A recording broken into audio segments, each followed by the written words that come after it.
Oke. Assalamualaikum warahmatullahi wabarakatuh.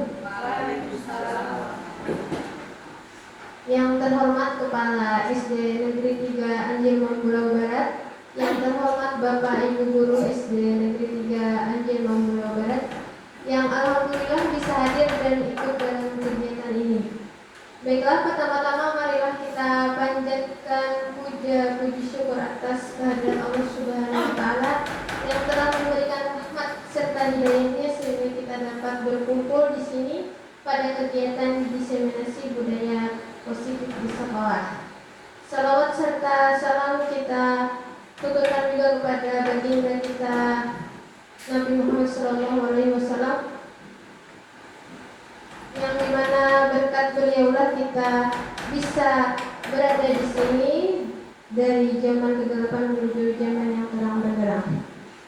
Selanjutnya saya akan membacakan susunan acara pada hari ini. Acara yang pertama adalah pembukaan, yang kedua menyanyikan lagu Indonesia Raya, yang ketiga sambutan dari Kepala SD Negeri 3 Anjir Mambulau Barat, yang keempat acara inti yaitu diseminasi budaya positif oleh calon guru penggerak angkatan kedua dari angkatan 11 dari SD Negeri 3 Anjir Mambulau Barat. Yang kelima doa dan yang keenam penutup. Baiklah hadirin Bapak dan Ibu yang berbahagia, untuk mempersingkat acara pada hari ini langsung saja kita masuki acara yang pertama yaitu pembukaan. Untuk membuka acara kali ini, marilah kita sama-sama membacakan surah Al-Fatihah.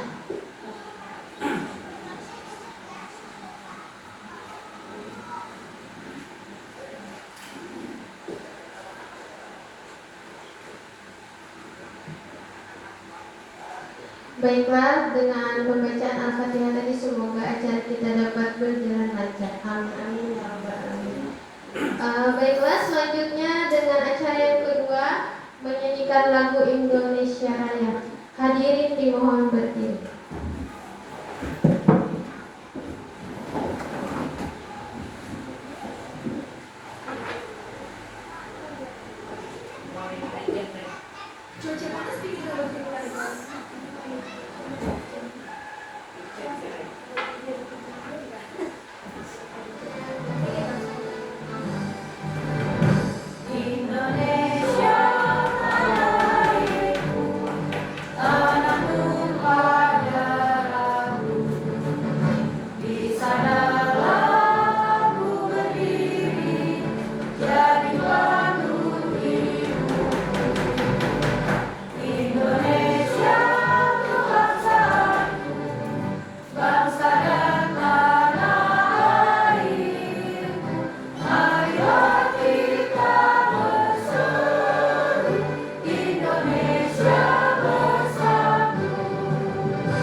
Ya, hadirin dipersilakan duduk kembali.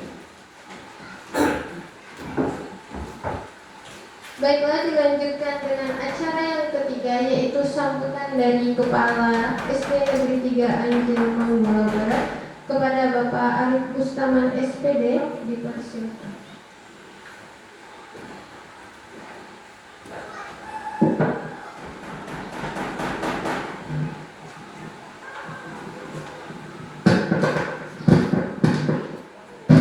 Satu.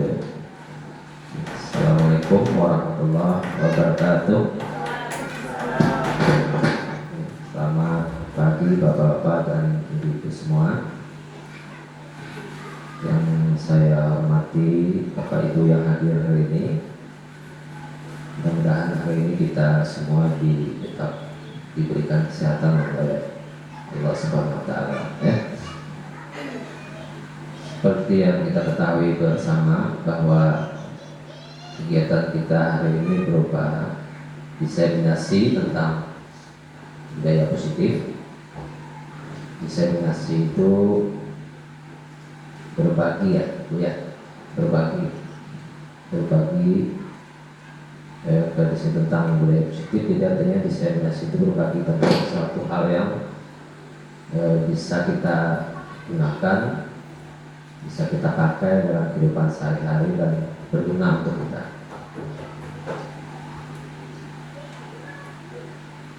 Sedikit tentang budaya positif.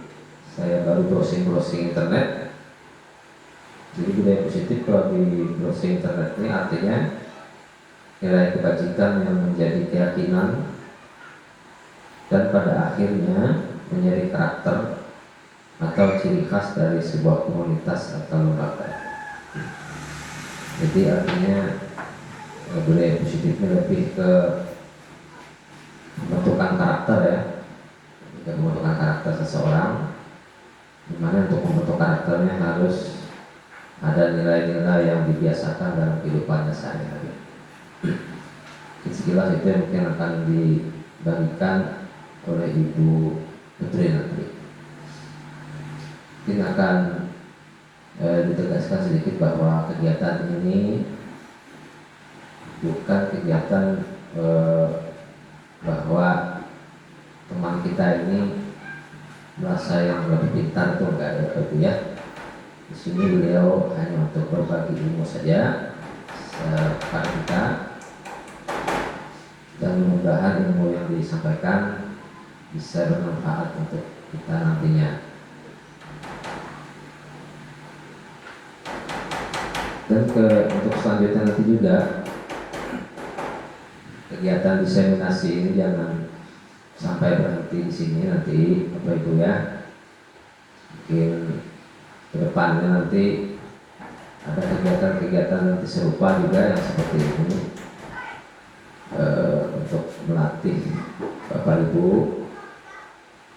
supaya jangan seperti itu aja gitu, nah, kegiatannya. Nanti datang ke sekolah, menunggu masuk dalam kelas, gitu, ya, terus bertemu dengan siswa. Ini nanti sambil kita berbagi ilmu, berbagi sesuatu yang bagi baik kepada kawan-kawan walaupun masih dalam internal sekolah. Mudah-mudahan nanti saya rencanakan bergantian nanti, ya, biarpun umurnya sudah 50 atau yang mau pensiun kayak Gurus, tetap nanti apa yang bisa disampaikan nanti seperti ini juga nanti disampaikan. Termasuk ini kan termasuk nanti juga kegiatan dari kompel yang sudah kita sepakati bersama, ya. Kegiatan kompel betul amin, ya. Nah, jadi kegiatan kompel yang ini nih, ya. Dan mesti yang harus banyak juga orang yang diskusi seperti ini juga kegiatan kompel namanya. Jadi mohon nanti pada Bapak Ibu nanti kalau sudah sampai jadwalnya, sudah sampai gilirannya, jangan sampai nanti terjadi ada mau, ya. Kita di sini sama-sama aja, sama-sama belajar, gitu, ya. Untuk materi-materi nanti yang bisa kita berbagi bisa diambil dari PMM, ya, bisa diambil dari kegiatan-kegiatan Bapak Ibu yang ikut diklat online, itu kan bisa dipakai nanti disampaikan lagi. Walaupun diklat online-nya apa namanya,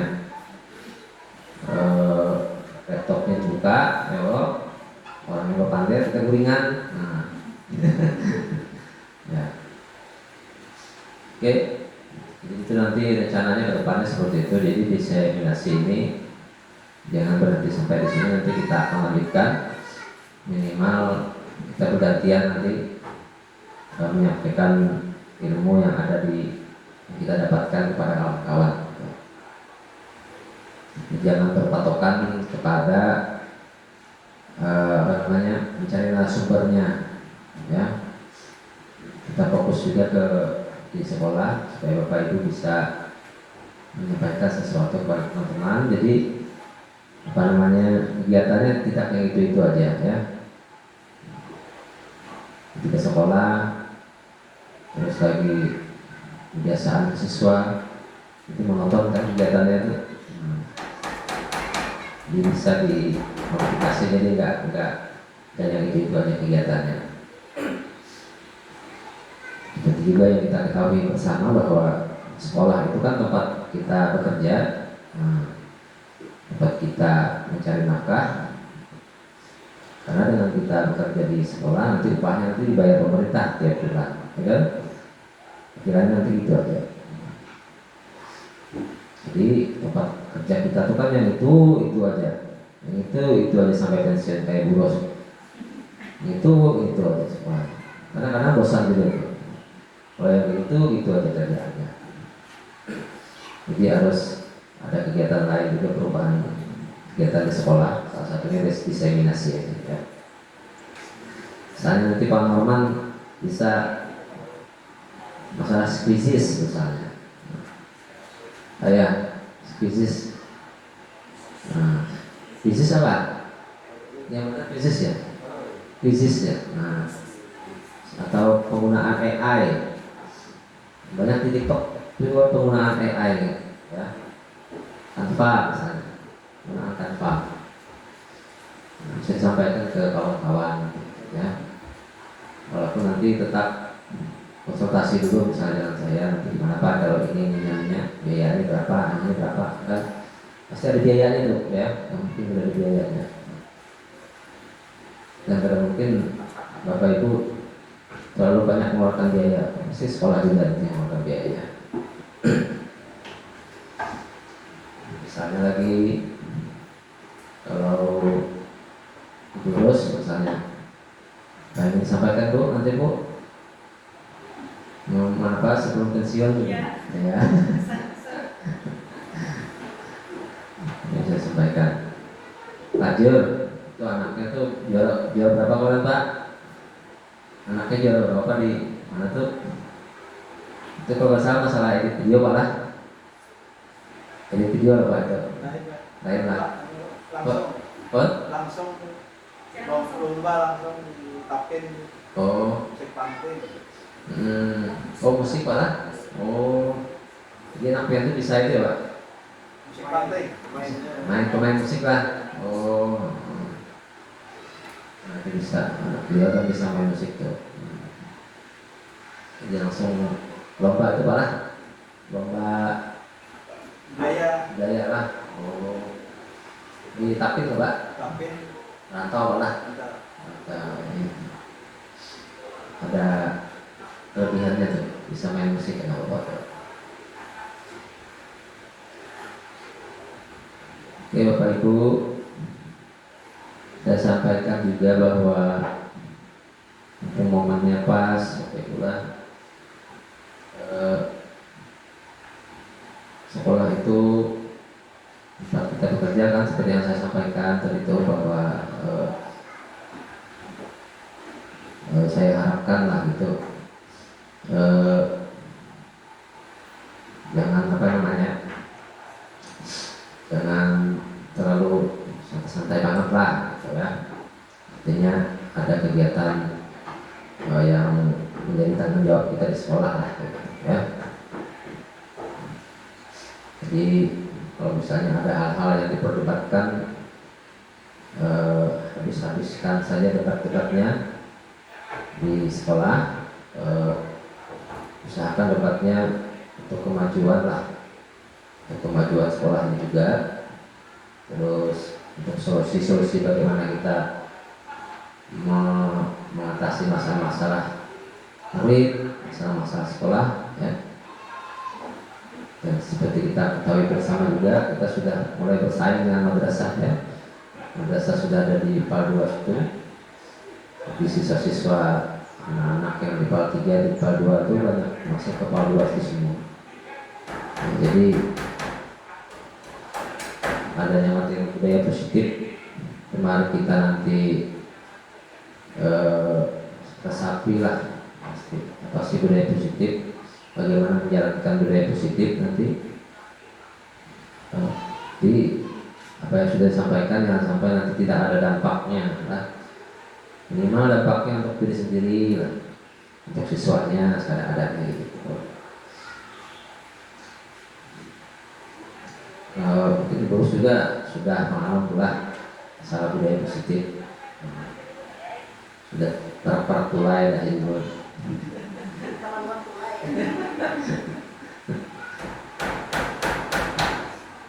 Tapi walaupun sebenarnya ada budaya tulai Pak Boy bilangnya, masih tanggung jawab Ibu ya. Oke, semangat harus tetap ada. Oke, betul kata Ibu. Kesehatan dijaga juga Bu ya. Oke. Ya, kalau sakit ya, pokoknya sakit. Oke.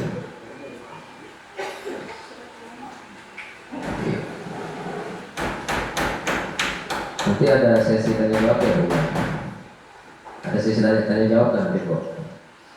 Ada sesi tanya jawab ya? Ada ya. Nah, jadi kalau ada sesi tanya jawab nanti saya harapkan nanti apa partisipasinya, tanya jawabnya nanti ada yang bertanya, ada yang jawab atau diskusi apa ya. Saya harapkan nanti jangan ini ya, jangan tenang suasananya gitu, jangan tenang. Suasananya jangan tenang, jangan apa namanya ya. Walaupun nanti kesannya seperti menjatuhkan Ibu tuh, tapi yang penting kan ada diskusinya di situ ya. Jadi kalau ibunya kalau bisa jawab, siapa yang bisa jawab? Jadi sama-sama belajar. Dan mungkin di sini juga saya mengajak Bapak Ibu yang masih umurnya belum senior banget lah, kayak Pak Jo sudah berapa umurnya Pak? 5 berapa sekarang Pak? 56 4 tahun lagi 60 Pak lah. Ya, ini ada yang masih 30, Ibu masih 30 kan? 26 belum kan 40 Pak. Normal 38 Pak lah, 39 lah, masih 35, 36. Nanti kan nih mau ada program guru penggerak ya, ikutin aja. Ada yang sudah masuk ketika piloting kan? PG ada berapa orang? Ibu aja sendiri. Nah, jadi kalau Ibu itu piloting, nanti yang lain guru penggerak nanti ya. Bagaimana cara menjawabnya? Nanti bisa saya bantu juga nanti cara menjawab apa itu SSI-nya. Apa kegiatan-kegiatan yang ada di sekolah bisa dimasukkan jawabannya di dalam esai guru penggeraknya. Nah, kayak kegiatan-kegiatan kayak gini ya, kita termasuk juga ini. Oke, mungkin itu saja yang dapat saya sampaikan dan harapan saya sebagai kepala sekolah di sini ya. Mudah-mudahan kita berharap apa yang kita laksanakan hari ini tidak sia-sia, bisa bermanfaat untuk kita jalankan sebagai tugas kita sebagai guru. Ya, Bapak Ibu yang dapat saya sampaikan, mohon maaf atas segala kekurangan. Saya akhiri, wassalamualaikum warahmatullahi wabarakatuh.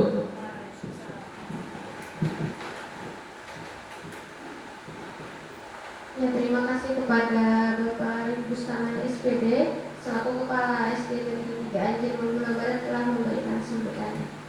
Oke, selanjutnya kita masuk ke acara yang keempat, yaitu acara inti kepada Acara inti yaitu diseminasi budaya positif oleh calon guru penggerak CGP Angkatan 11 kepada Ibu Triani Putri SPD, dipersilakan.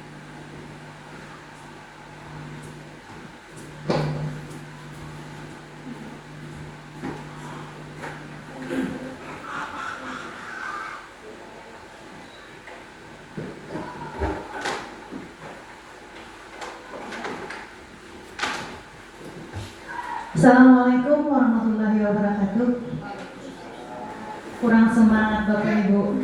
Ulang lagi. Assalamualaikum warahmatullahi wabarakatuh. Iya, semangat. Tapi sebelum kita mulai Bapak Ibu, saya ingin mengajak Bapak Ibu ice breaking dulu ya, supaya lebih semangat lagi. Jadi ice breakingnya Bapak Ibu lagu Topi Saya Bundar. Bapak Ibu apa lagu Topi Saya Bundar? Ya, jadi topi saya bundar, bundar topi saya. Tapi dalam games ini pada saat sayanya itu jangan disebutkan, cukup bundar. Ya, paham Bapak Ibu? Ya, sayanya cukup dengan dia. Ya, topi. Iya. Oke.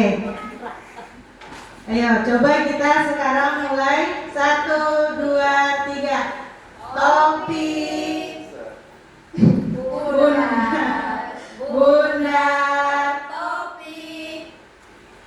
Kau tidak. Bukan topi. Iya, luar biasa. Tepuk tangan dulu buat Bapak Ibu semuanya. Iya.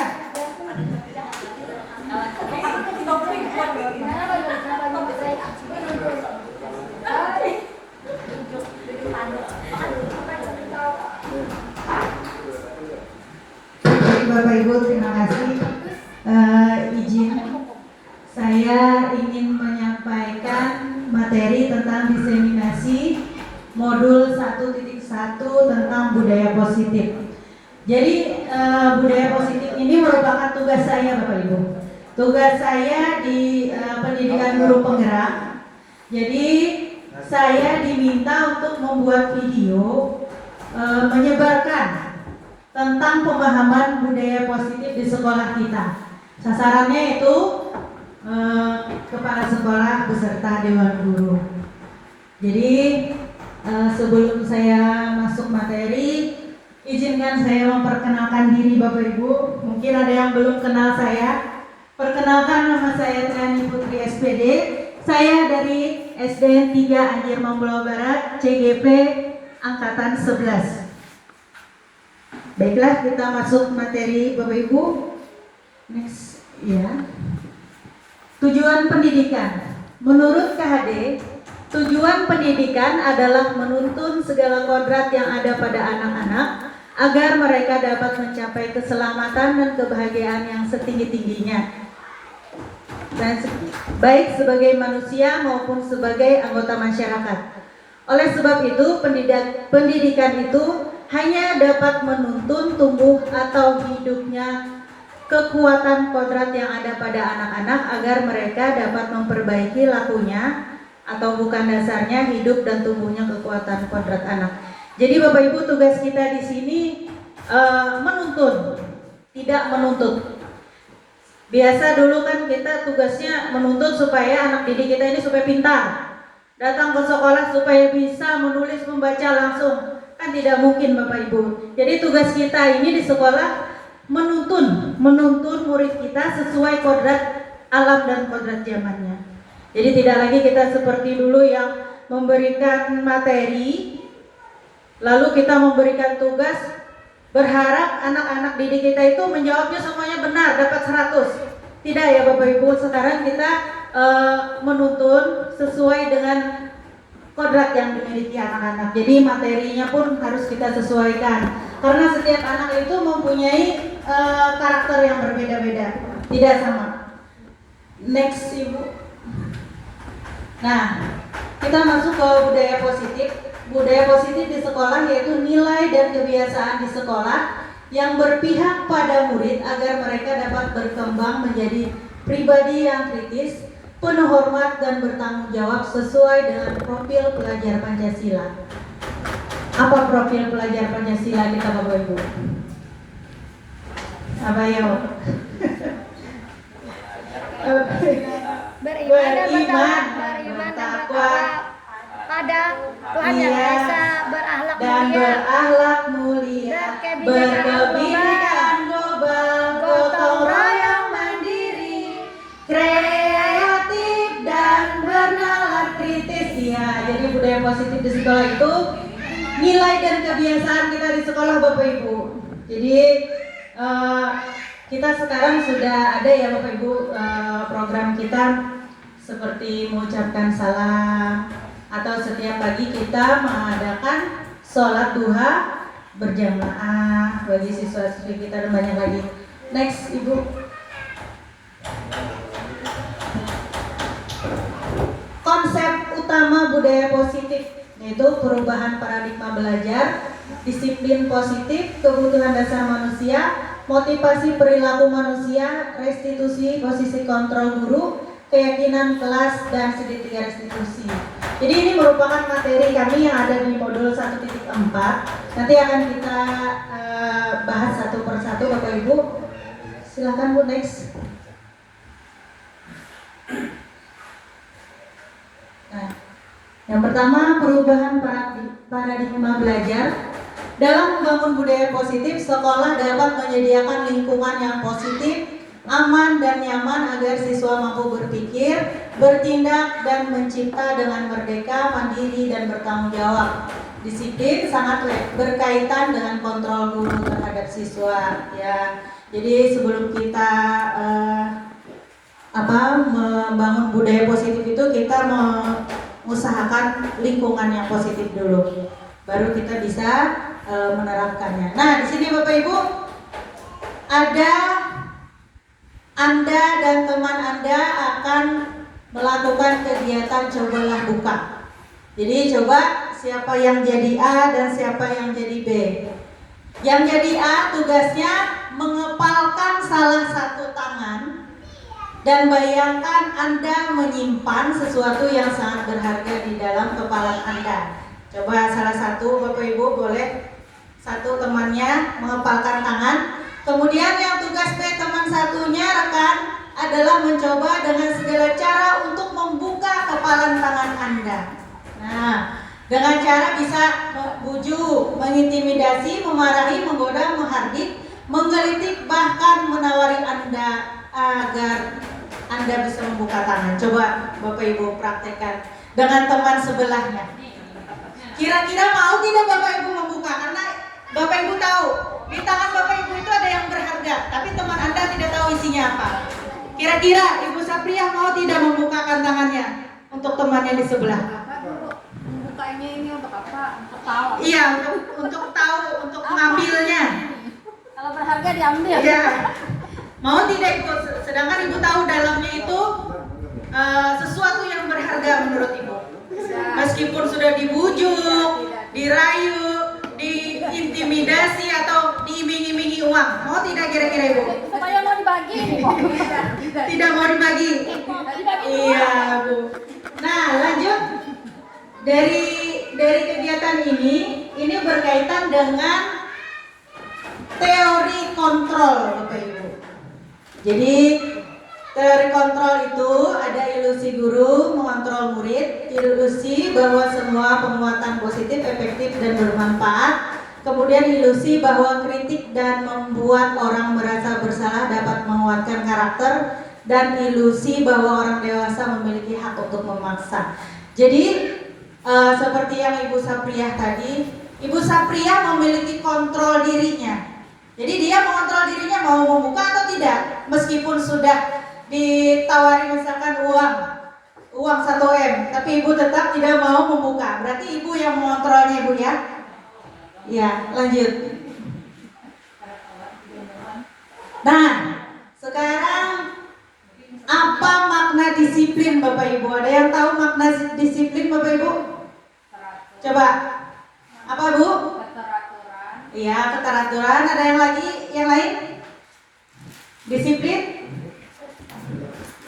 Kira-kira apa? Disiplin. Makna disiplin. Taat. Taat, boleh. Apa lagi? Kira-kira? Disiplin. Bu Sapria bilang tadi peraturan, kemudian Pak Jurkandi bilang taat. Ada lagi Bapak Ibu? Makna disiplin? Tepat waktu? Sikap, boleh? Oke, lanjut Bu. Nah, jadi Bapak Ibu, disiplin berasal dari bahasa Latin disiplina yang artinya belajar. Makna asal dari kata ini berkonotasi dengan disiplin diri. Murid-murid Socrates ya dan Plato. Disiplin diri membuat orang menggali potensinya menuju sebuah tujuan apa yang dia hargai. Namun dalam budaya kita, makna kata disiplin telah berubah menjadi sesuatu yang dilakukan seseorang pada orang lain untuk mendapatkan kepatuhan. Kecenderungan umum adalah menghubungkan kata disiplin dengan ketidaknyamanan, bukan dengan apa yang kita hargai atau pencapaian suatu tujuan yang mulia. Ya, jadi kadang kita menganggap disiplin itu saya harus datang tepat waktu. Karena kalau tidak tepat waktu, saya akan dihukum. Banyak beranggapan seperti itu ya Bapak Ibu tentang peraturan yang ini. Lanjut, Bu.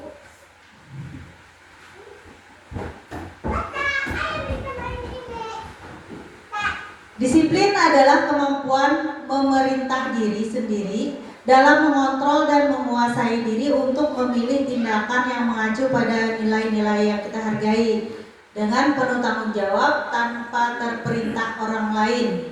Nilai-nilai yang kita hargai adalah nilai-nilai kebajikan atau sifat positif manusia yang merupakan tujuan mulia yang ingin dicapai setiap individu, yaitu nilai-nilai dalam profil pelajar Pancasila. Ya, jadi disiplin ini mengacu pada nilai-nilai yang kita hargai dan penuh tanggung jawab. Jadi kita melakukannya karena kita punya tanggung jawab, kesadaran diri dari kita sendiri. Lanjut Bu. Sekarang kita masuk yang ketiga, kebutuhan dasar manusia. Jadi realitas atau kebutuhan setiap orang itu berbeda. Kita berusaha memahami pandangan orang lain tentang dunia. Setiap orang memiliki gambaran yang berbeda.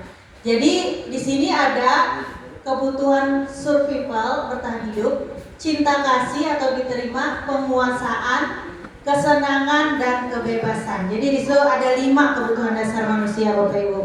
Pasti kita ingin rasanya dicintai oleh pasangan kita, betul tidak Bapak Ibu? Atau keluarga kita, anak-anak kita. Kemudian kesenangan Bapak Ibu juga. Kita perlu kesenangan tidak Bapak Ibu? Perlu, ya, kita perlu kesenangan, kita jalan-jalan. Kemudian kebebasan. Perlu tidak kita kebebasan? Perlu. Iya, perlu. Kemudian penguasaan dan terakhir bertahan hidup. Lanjut Bu. Nah, di sini Bu ada kasus tentang Ibu Ria. Bukan Ria teman Bu Sumi.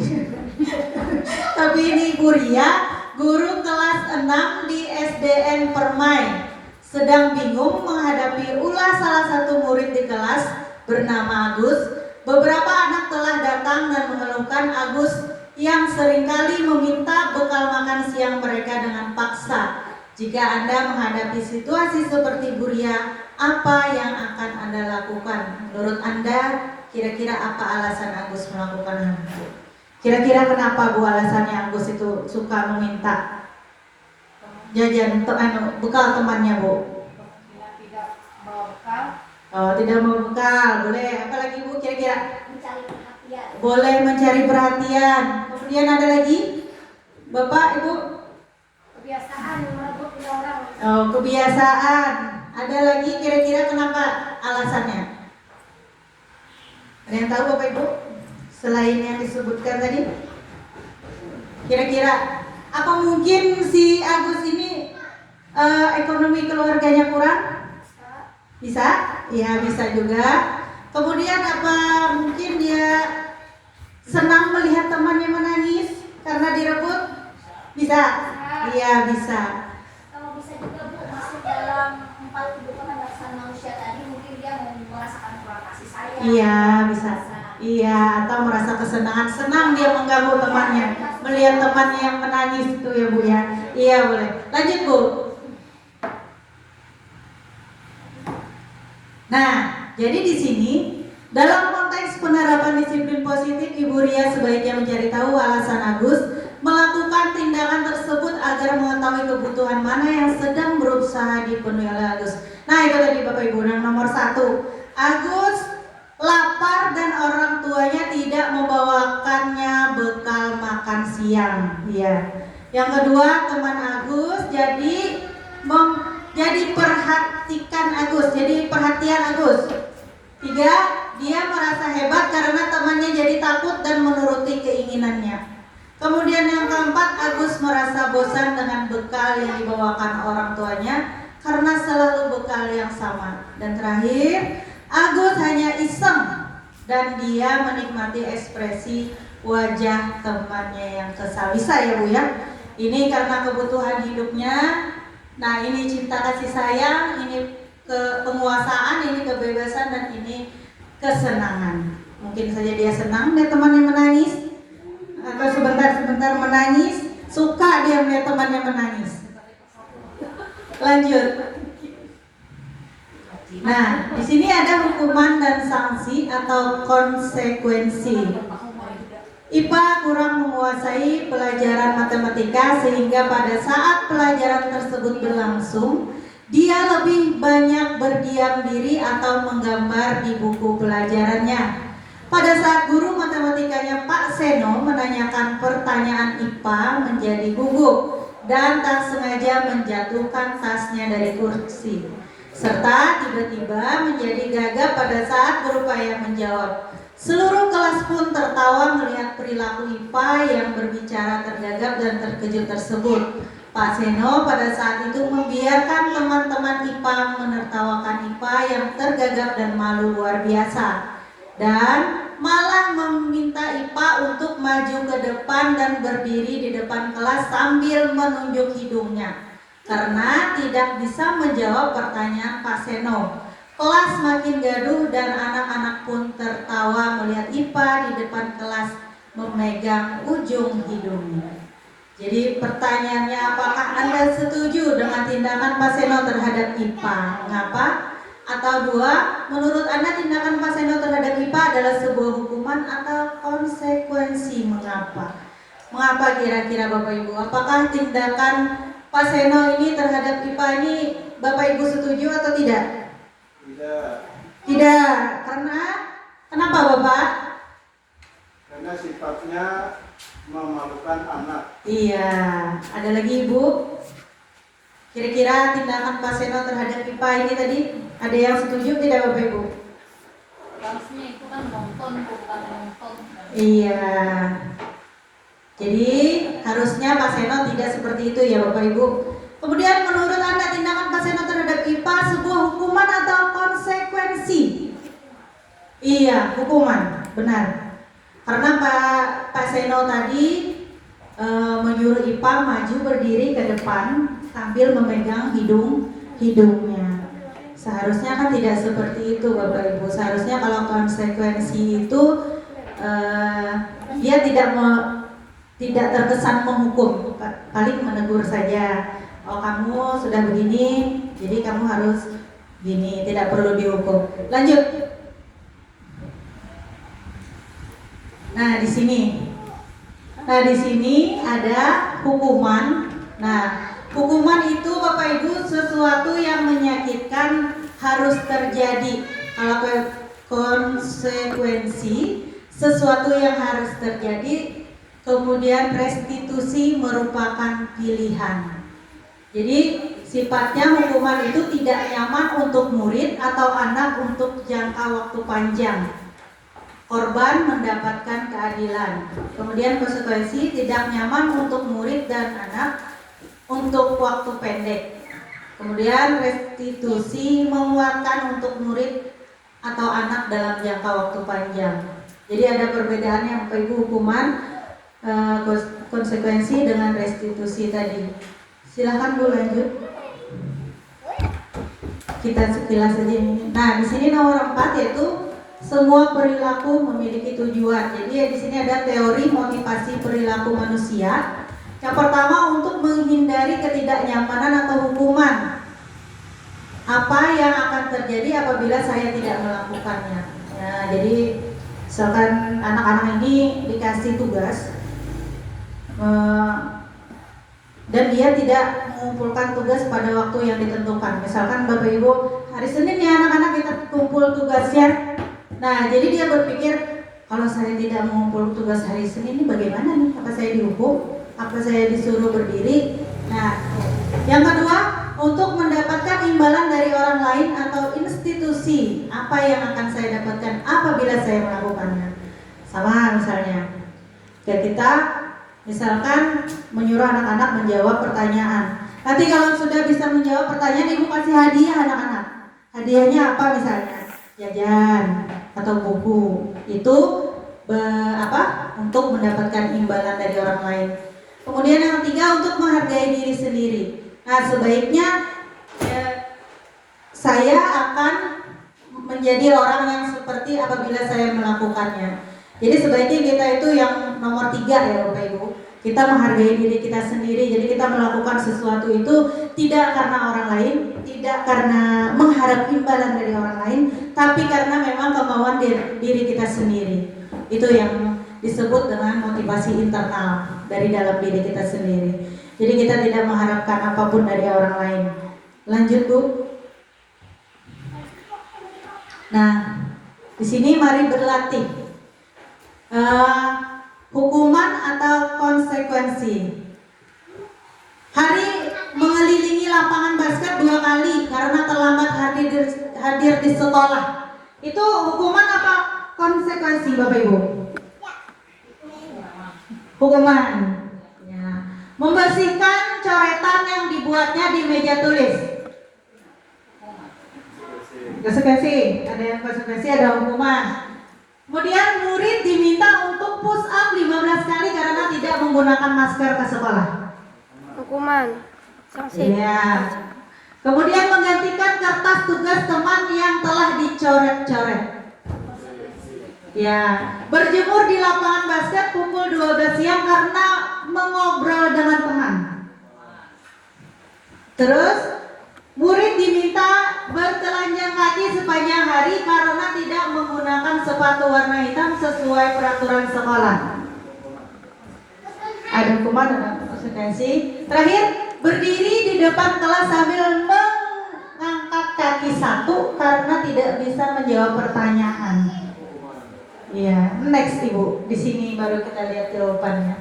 Nah, jadi yang pertama tadi lari mengelilingi lapangan itu hukuman, membersihkan coretan tadi konsekuensi. Iya, murid diminta untuk push up itu hukuman, menggantikan kertas konsekuensi, berjemur hukuman, murid diminta bertelanjang kaki hukuman, dan terakhir berdiri depan kelas itu hukuman.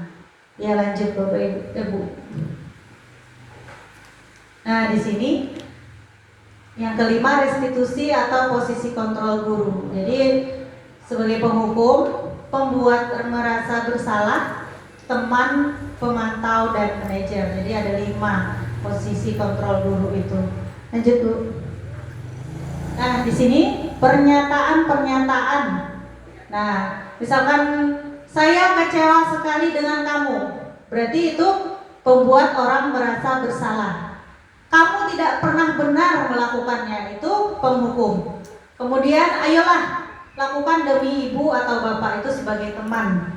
Kemudian apakah kamu mau mendapatkan stiker bintang hari ini, itu pemantau. Bagaimana kamu bisa menyelesaikan masalah ini, itu manajer. Kemudian kamu selalu yang paling terakhir, itu penghukum.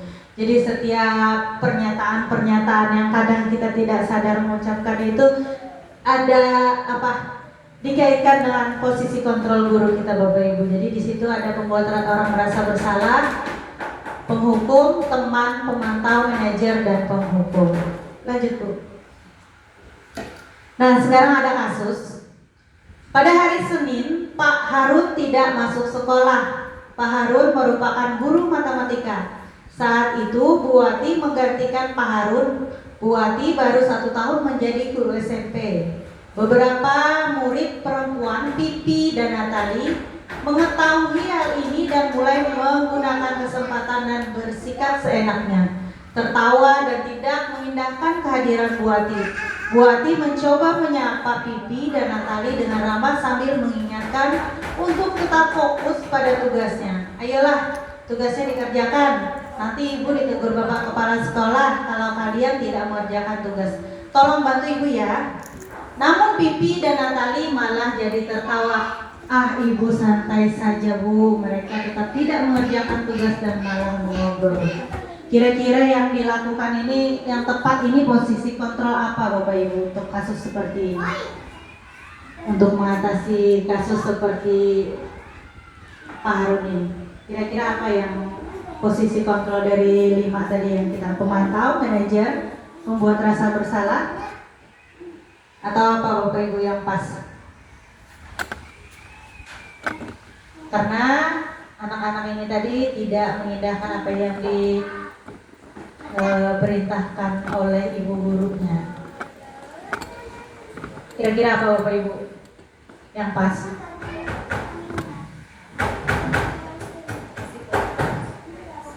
Apa? Apa Bu?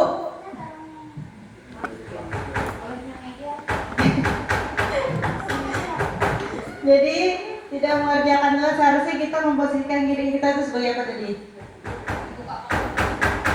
Mundur lagi jangan. Mundur Bu. Nah, kira-kira apa? Membuat orang merasa bersalah, penghukum, teman, pemantau, manajer. Kira-kira mana? Ayolah, lakukan demi Ibu. Teman ya. Ada lagi? Ada lagi?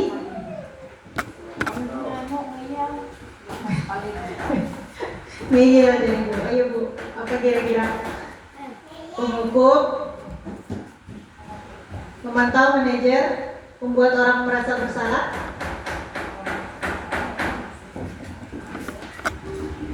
Tadi teman. Mungkin ada yang lain lagi? Bapak Ibu? Kira-kira apa yang pas?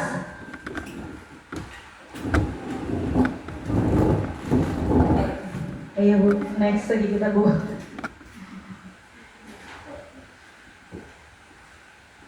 Next.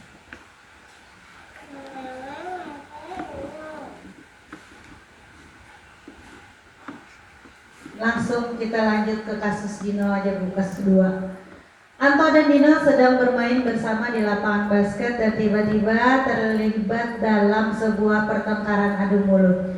Dino pun menjadi emosi dan mengadakan kontak fisik, menarik kemeja Anto dengan kasar sampai 3 kancingnya terlepas. Pada saat itu guru piket langsung mengerai mereka dan membawa mereka ke ruang kepala sekolah. Ibu Suti sebagai kepala sekolah berupaya menenangkan keduanya, terutama Dino. Dino, sepertinya kamu saat ini sedang marah sekali. Mendengar itu Dino pun mengalir bercerita tentang kekesalan hatinya. Ibu Suti pun melanjutkan bahwa membuat kesalahan adalah hal yang manusiawi dan bahwa mempertahankan diri adalah hal yang penting. Namun meminta Dino memikirkan cara lain yang mungkin lebih efektif karena saat ini Dino berada di ruangan kepala sekolah. Ibu Suti melanjutkan bertanya tentang keyakinan sekolah yang disepakati, serta apakah Dino bersedia memperbaiki kesalahan yang telah dilakukan terhadap Anto. Dino pun akhirnya perlahan mengangguk. Kemudian Ibu Suti balik bertanya kepada Anto, hal apa yang bisa dilakukan Dino untuk memperbaiki masalah? Anto menjawab, saya perlu kancing saya diperbaiki Bu.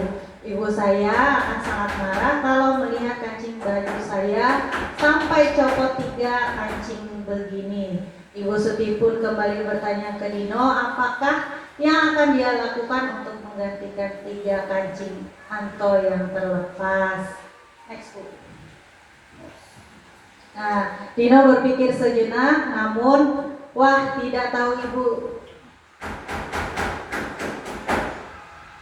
Wah, tidak tahu Ibu, saya lem kembali mungkin ya, Bu. Ibu Suti berpikir sebentar dan menanggapi. Kalau dilem akan mudah lepas kembali, Dino. Bagaimana kalau kamu menjahitkan saja? Bersediakah kamu? Dino tanpa ragu-ragu dan menanggapi menjahit. Mana saya tahu bagaimana menjahit, Bu. Ibu Suti meneruskan. Apakah kamu bersedia belajar menjahit? Dino berpikir sejenak, memandang ke meja Anto dan menanggapinya. Yang mengajari saya siapa, Bu? Dengan cepat Ibu Suti menjawab, Pak Irfan, guru tata busana. Dino kembali diam sejenak memandang ke meja Anto yang tanpa kancing. Akhirnya Dino mengangguk tanda menyetujui dan sepanjang sel itu Dino belajar menjahit dan memperbaiki kemeja Anto. Terakhir kali terlihat kedua anak laki-laki tersebut, Dino dan Anto pada jam pulang sekolah mereka sudah bersama dan bersenda gurau kembali. Nah, kira-kira ini posisi kontrolnya apa, Bapak Ibu? Ibu Suti tadi. Karena dia sudah mengatakan seperti itu kepada Dino. Kira-kira posisi kontrolnya apa, Bu?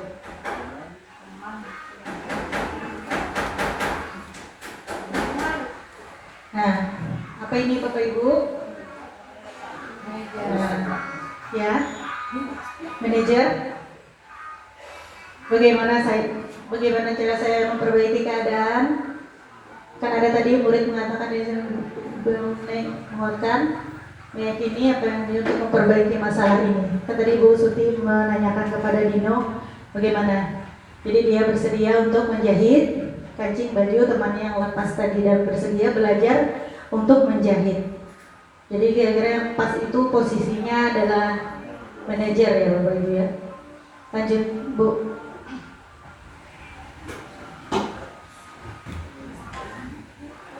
Nah, yang keenam yaitu keyakinan kelas. Bapak Ibu di sini apa sudah pernah membuat keyakinan kelas? Pernah? Ya, berarti sudah tahu ya Bapak Ibu. Keyakinan kelas adalah nilai-nilai kebajikan atau prinsip-prinsip universal yang disepakati bersama secara universal, lepas dari perbedaan agama, suku, negara, dan bahasa.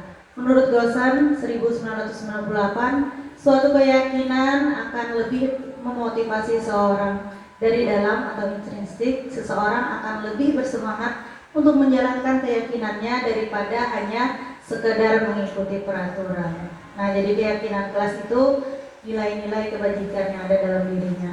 Budaya positif Bapak Ibu lagi. Budaya positif itu tadi tercipta dari apa? Lingkungan yang positif, kemudian keyakinan kelas dan peraturan kelas. Jadi kita membuat keyakinan kelas, peraturan kelas. Ada di sini Bapak Ibu.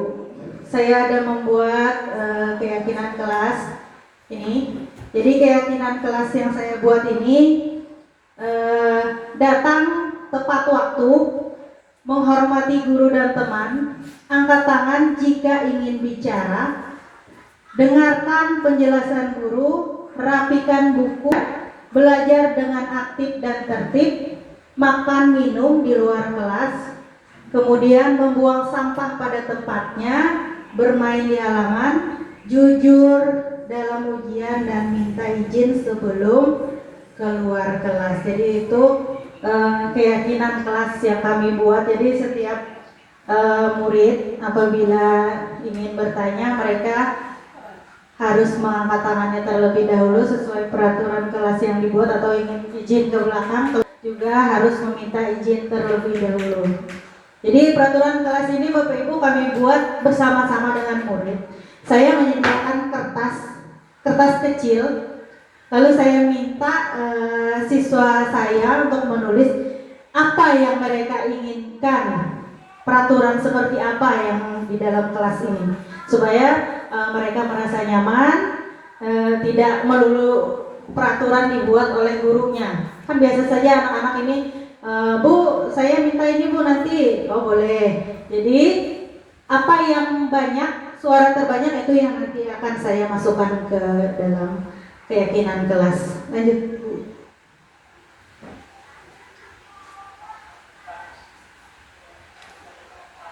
Nah, jadi di sini ada peraturan. Peraturan itu selalu kembalikan buku ke tempatnya. Jadi kalau kita bikin keyakinan kelas atau nilai kebajikan yang dituju itu merupakan tanggung jawab. Jadi merupakan tanggung jawab kalau misalkan mereka meminjam buku, mereka harus mengembalikan ke tempatnya dan itu merupakan tanggung jawab. Kemudian dilarang mengganggu orang lain. Nah, jadi kata-kata itu bisa, kalau dilarang itu sekarang Bapak Ibu kalau bisa jangan digunakan lagi. Kalau kita membuat peraturan atau tidak boleh itu jangan kita ganti. Jadi dilarang mengganggu orang lain itu menghormati orang lain dan diri sendiri. Kemudian kalau hadir di sekolah 15 menit sebelum pembelajaran dimulai itu bisa diganti menghormati orang lain, berkomitmen pada tujuan. Dilarang melakukan kekerasan, itu tentang keselamatan, menghormati orang lain. Kemudian dilarang menggunakan narkoba, itu tentang kesehatan. Kemudian bergantian atau menunggu giliran, menghormati orang lain, kesabaran. Menggunakan masker, itu kesehatan, keselamatan. Jangan berlari di kelas atau koridor, itu tentang keselamatan dan keamanan. Jadi bisa nanti kita ganti, misalnya tanggung jawab, boleh. Menghormati orang lain, boleh. Demi keselamatan, jangan berlari di selasar. Nanti kan tuh selasar kita licin. Boleh nanti kita buat keyakinan kelas atau nilai kebajikannya. Lanjut Bu. Pembentukan keyakinan kelas. Nah, jadi keyakinan kelas ini bersifat lebih abstrak daripada peraturan yang lebih rinci dan konkret. Kemudian keyakinan kelas berupa pernyataan universal. Pernyataan keyakinan kelas dibuat dalam bentuk positif. Keyakinan kelas hendaknya tidak terlalu banyak sehingga mudah diingat dan dipahami. Keyakinan kelas sebaiknya sesuatu yang dapat diterapkan di lingkungan tersebut. Semua warga kelas ikut berkontribusi dalam pembuatan keyakinan kelas lewat kegiatan curah pendapat dan bersedia meninjau kembali keyakinan kelas dari waktu ke waktu. Ya, jadi keyakinan kelas ini diharapkan jangan panjang-panjang Bu kata-katanya. Nanti anak-anak yang tidak bisa membaca itu bingung apa tuh bacaannya. Kalau bisa disematkan gambar di samping tulisan. Jadi misalkan dia tidak bisa membaca, misalkan ada gambar anak-anak sedang membuang sampah. Jadi dia tahu meskipun dia tidak bisa membaca, oh iya gambarnya membuang sampah pada tempatnya. Ya Bapak Ibu, jadi kita bisa sematkan gambar. Kemudian misalkan peraturan kelas ini bisa tidak mesti harus 5 tahun itu aja peraturan keyakinan kelasnya Bu. Bisa kita ganti setiap misalnya semester, kira-kira apa yang ingin anak-anak lagi ganti boleh. Kita bersedia meninjau kembali keyakinan kelas dari waktu ke waktu. Ya. Nah, ini dokumentasi sosialisasi keyakinan kelas yang sudah saya ini kemarin pada saat membuat keyakinan kelas. Kemudian penerapannya, anak-anak berdoa, ini membuang sampah, salam, kemudian sholat berjamaah itu termasuk budaya positif kita juga. Lanjut Bu. Ketujuh itu segitiga restitusi, proses menciptakan kondisi bagi murid untuk memperbaiki kesalahan mereka sehingga mereka bisa kembali pada kelompok mereka dengan karakter yang lebih kuat. Melalui restitusi guru dapat membantu murid menjadi lebih memiliki tujuan, disiplin positif serta memulihkan dirinya setelah berbuat salah. Membantu murid untuk jujur pada diri sendiri dan mengevaluasi dampak dari kesalahan yang dilakukan. Dan terakhir memberikan penawaran bukan. Kemarin saya sempat share di grup ya Bapak Ibu tentang 2 kasus yang saya buat di kelas saya. Yang pertama masalah mencontek dengan terlambat datang ke sekolah. Jadi di situ saya berusaha menjadi apa ya, menjadikan anak murid itu tidak merasa kesalahannya itu apa ya, yang dilakukan itu tidak harus dihukum lah Bapak Ibu. Kan sebenarnya kita membantu agar mereka bisa memulihkan setelah berbuat salah, supaya mereka bisa memperbaiki kesalahannya. Jadi dengan pertanyaan-pertanyaan, mengapa kamu terlambat, kita harus tahu dulu kenapa alasannya terlambat. Tidak langsung kamu terlambat silahkan berdiri di muka pintu.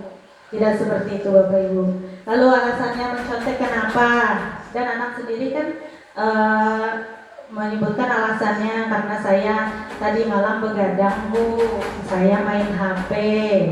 Jadi saya tidak belajar di rumah. Itu sekilas, nanti ada videonya akan saya tampilkan. Lanjut Bu. Nah, segitiga restitusi. Jadi validasi tindakan yang salah itu Bapak Ibu ini Bu. Jadi kita itu, kamu tentu punya alasannya. Jadi kita menanyakan alasannya untuk memvalidasi tindakan yang salah apa. Ada cara yang lebih efektif untuk mendapatkan apa yang kamu butuhkan. Kemudian menanyakan keyakinan, nilai-nilai apa yang telah disepakati. Kamu ingin menjadi orang yang seperti apa? Dan terakhir menstabilkan identitas. Setiap orang pasti pernah melakukan kesalahan. Bukan satu-satunya pernah melakukan kesalahan ini. Lanjut Bu. Nah, ini cara menstabilkan identitasnya. Berbuat salah itu tidak apa-apa. Tidak ada manusia yang sempurna. Saya juga pernah melakukan kesalahan seperti itu. Kita bisa menyelesaikan ini. Bapak Ibu tidak tertarik mencari siapa yang salah, tapi Bapak Ibu ingin mencari solusi dari permasalahan ini. Kamu berhak merasa begitu. Jadi kita pada saat bertanya kepada siswa kita seperti itu ya Bapak Ibu. Lanjut Bu. Yang kedua, validasi tindakan yang salah. Nah, kamu pasti punya alasan mengapa melakukan hal itu. Kamu patut bangga pada dirimu sendiri karena kamu telah melindungi sesuatu yang penting buatmu. Jadi itu validasi tindakan yang salah. Jadi kita menanyakan alasannya. Lanjut Bu. Kemudian yang ketiga, menanyakan keyakinan. Apa yang kita percaya sebagai kelas atau keluarga? Apa nilai-nilai umum yang kita telah sepakati? Apa bayangan kita tentang kelas yang ideal? Kamu mau jadi orang yang seperti apa? Ya seperti itu. Lanjut. Nah, jadi ini bisa diputar loh videonya. Jadi ini video kasus.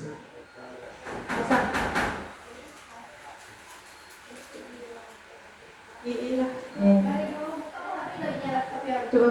Ya, jadi sebelum kita akhiri ini, saya ingin memutar video segitiga restitusi tentang kasus apa? Silakan. Silakan.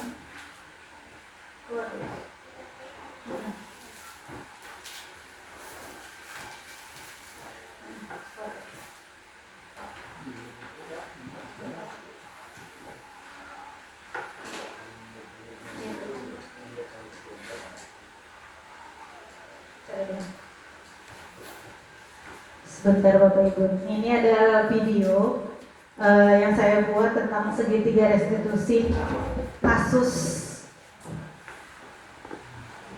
yang terjadi pada siswa saya ini. Ini video.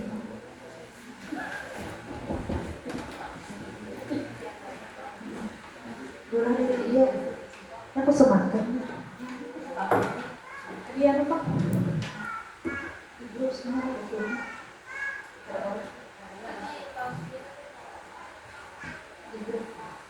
Ini ada tugas, waktu itu tugasnya tentang demonstrasi kontekstual tentang praktik segitiga restitusi. Boleh dilanjut dulu. Kita lihat ya. Nah, jadi di sini segitiga restitusi adalah proses menciptakan kondisi bagi peserta didik untuk memperbaiki kesalahan mereka. Dan terus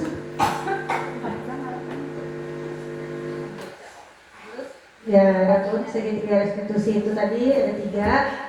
Terus Bu, ya terus nah, skenarionya si Askia berusaha melihat atau mencontek jawaban temannya. Lanjut saja Bu.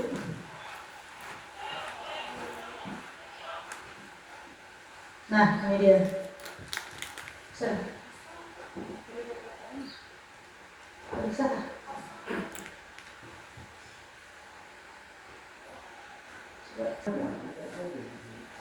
Sinyal. Nah, tuh ada gambarnya. Nah, kayaknya ada gangguan. Iya, ada gangguan sinyal.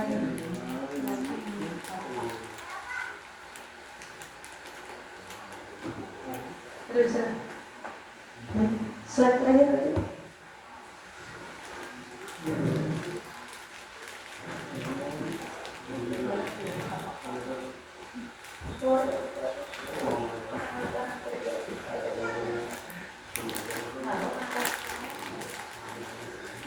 Ya udah nih. Mohon maaf Bapak Ibu karena gangguan sinyal tidak bisa diputarkan. Terima kasih kepada Bapak Ibu yang sudah memberikan waktu dan kesempatannya. Semoga apa yang saya sampaikan ini bermanfaat untuk kita, untuk peserta didik kita dan sekolah kita. Semoga ini bisa diterapkan di sekolah kita Bapak Ibu. Saya akhiri. Wassalamualaikum warahmatullahi wabarakatuh. Saya kembalikan ke Bapak.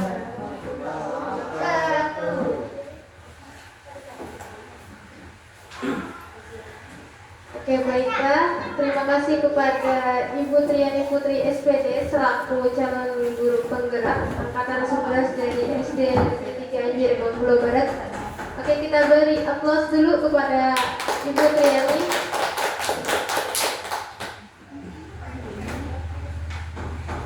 Oke, masuk ke acara selanjutnya. Acara yang kelima yaitu doa. Kami mintakan kepada Bapak Jurkani SPD untuk memimpin doa.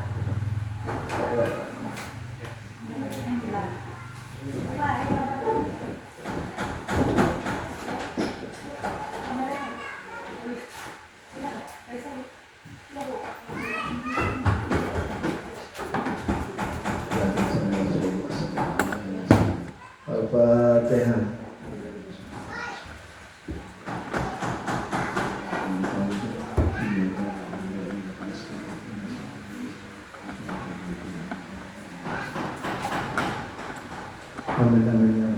Bismillahirrahmanirrahim.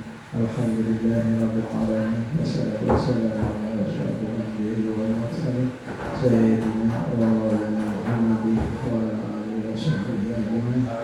Allahumma ighfir lana dhunubana wa liwalidayna warhamna wa rabbana syurga wa jami'al mu'minina wal mu'minat wal muslimina wal muslimat al-ahya'i rahmatika ya arhamar rahimin. Allahumma inna nas'aluka salamatan fid din wa afiyatan fil jasad wa rizqan fil ilmi wa barokatan fil rizqi wa tawbatan qabla al-maut wa rahmatan lil mu'minin wa maut. Allahumma khalid alaina bi syafa'atil maut wa najatan minan wa afina hisab. Rabbana la taqulna wa ihfadna wa hab lana min ladunka rahmatan Rabbana zalamna anfusana wa ighfir lana kullana min hasan. Rabbana taqabbal minna innaka ربنا هب لنا من ازواجنا وذريتنا قرة اعين واجعلنا للمتقين اماما ربنا اتنا في الدنيا حسنه وفي الاخره حسنه وقنا عذاب النار وصلى الله على سيدنا محمد وعلى اله وصحبه وسلم والحمد لله رب العالمين.